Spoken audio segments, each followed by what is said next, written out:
भगवान विष्णु जी और नारद मुनि जी। एक बार नारद मुनि जी ने भगवान विष्णु जी से पूछा, हे भगवान, आपका इस समय सबसे प्रिय भगत कौन है? अब विष्णु तो भगवान है, सो झट से समझ गए अपने भगत नारद मुनि की बात और मुस्कुरा कर बोले, मेरा सबसे प्रिय भगत उस गांव का एक मामूली किसान है।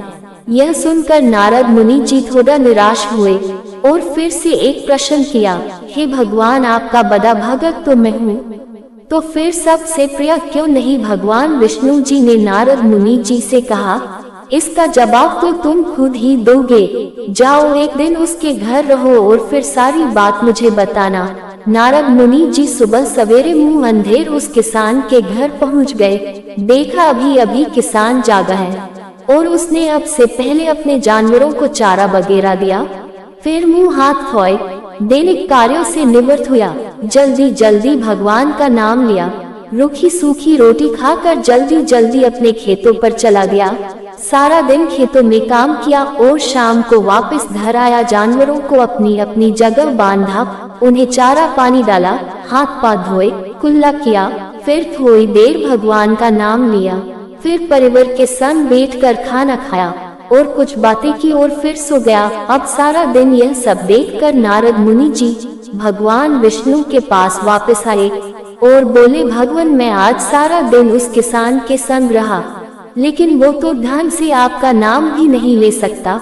उसने थोड़ी देर सुबह, थोड़ी देर शाम को, और वो भी जल्दी जल्दी आपका ध्यान किया, और मैं तो 24 घंटे सिर्फ आपका ही नाम जपता हूँ। क्या अब भी आपका सबसे प्रिय भगत वो गरीब किसान ही है? भगवान विष्णु जी ने नारद की बात सुनकर कहा, अब इसका जवाब भी तुम मुझे खुद ही देना। और भगवान विष्णु जी ने एक कलश अमृत से भरा नारद मुनि को थमाया और बोले, इस कलश को लेकर तुम तीनों लोकों की परिक्रमा करके आओ, लेकिन ध्यान रहे अगर एक बूंद भी अमृत नीचे गिरा तो तुम्हारी सारी भक्ति और पुण्य नष्ट हो जाएंगे। नारद मुनि तीनों लोकों की परिक्रमा करके जब भगवान विष्णु के पास वापस आए तो खुश होकर बोले, भगवान, मैंने एक बूंद भी अमृत नीचे नहीं गिरने दिया।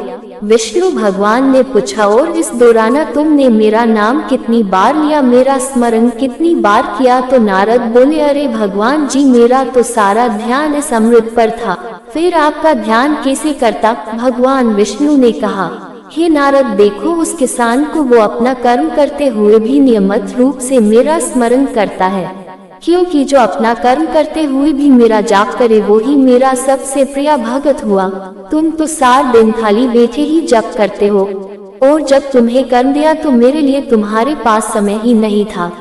तो नारद मुनि सब समझ गए और भगवान के चरण पकड़कर बोले, हे भगवान, आपने मेरा अहंकार तोड़ दिया, आप धन्य हैं।